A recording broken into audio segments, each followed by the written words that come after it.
are a research scholar, you want to attend a conference abroad or want to present a paper, but you are worried about your finances. How are you going to pay for the airfare? How are you going to manage finances over there? What would be the registration cost, and will the registration costs get covered by your institute or no? So in today's video, I am going to eliminate all your worries because I am going to tell you about 8 ways to fund your conference abroad. Most of these cover everything from registration cost to visa cost to airfare cost to as well as fro. Okay, and some even cover the expenditure which happens over there. So without further ado, let's begin with today's video. Hi, hello, my name is Aatiya. Welcome to PhDpreneur, where we discuss about PhD fellowship, the latest happenings in the field of research, entrance exams, wellness, mindset, vipassana, and everything that connects you and me. I'm recovering from fever and cold, so just bear with me if my voice cracks in between. So without further ado, let's begin. So we are going to cover about all this. First case that I'm going to speak about is UGC, okay, University Grants Commission. So this is particularly important because first of all, it does not care about discipline. So it's not that you need to be from science background or humanities background or engineering background. You can be from any discipline and you can apply for this. Secondly, if you are a college teacher,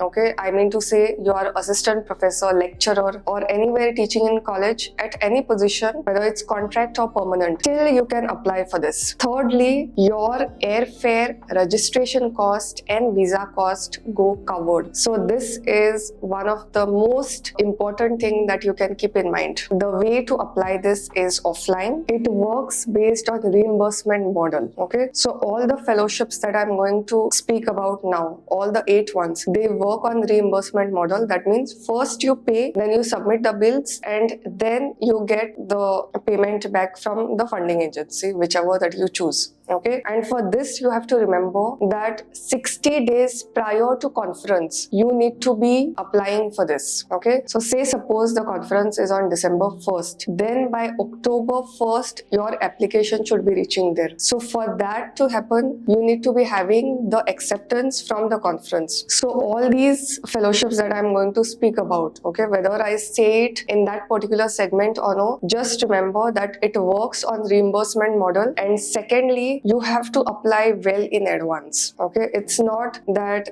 it is the conference is there in 15 days and you are applying now. It doesn't work that way. You need to plan everything accordingly, your finances as well as the application procedure. So I'm sharing a screenshot of the form and the bulletin over here. Everything will be linked in the description. The first few links would be all that, so you don't have to worry about this. So UGC is a good way to apply if you are planning to fund your conference abroad. The next funding agency that I'm going to speak about is SERB. So I'll leave the full form over here. So what this does is basically if you are from any science or engineering background, then you can apply for this. You need to apply 60 to 90 days prior. Okay, and exactly at which date you have to apply, that gets flashed on the website itself. So I'm leaving the screen recording over here so you can have a look how everything looks. And my personal preference for choosing the funding for conferences is SERB because it's very systematic. Even DBT is quite systematic in that way. You just have to apply online and then you get to know what is the result. So online is always better because offline you never know sometimes how the applications reach over there and what is the fate once it reaches. This funding could be used for delivering a talk, for chairing a session, next for presenting a paper, or for delivering any kind of talk in international conferences only. One thing to note about this is in 3 years you can apply for this once. Okay, you may apply for other funding agencies,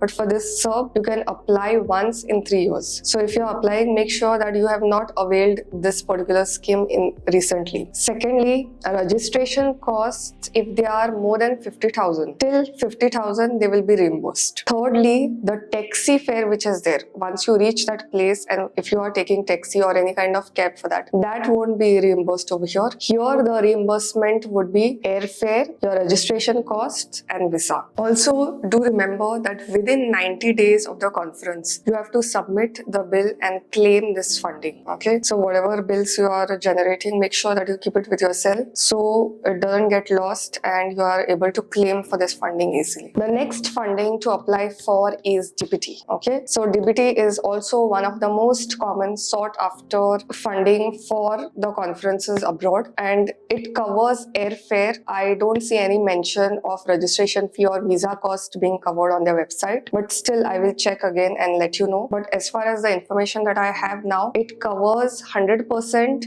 financial assistance for to and fro, for going from your place to abroad and coming back. That entire airfare travel gets covered. Secondly, scientists and research scholars who are below the age of 50 years, they will be given preference, and you need to have a postgraduate degree minimum, postgraduate in science or engineering. Okay, so this is basically for science fields. 2 weeks before the commencement of the conference, you will exactly know whether your application has got submitted or accepted, I should say, or rejected. And one thing to note over here is the airfare that you are booking, that you cannot book from any agent, but these are the 3 specific agencies from where you have to book your tickets. Okay, so this goes for most of the funding agencies for conferences. As far as I know, that whenever you are availing any kind of facility from here, make sure that you book through authorized agents which are there on their website itself. Moving on to the next, CSIR. CSIR funds airfare travel to and fro to the international conference.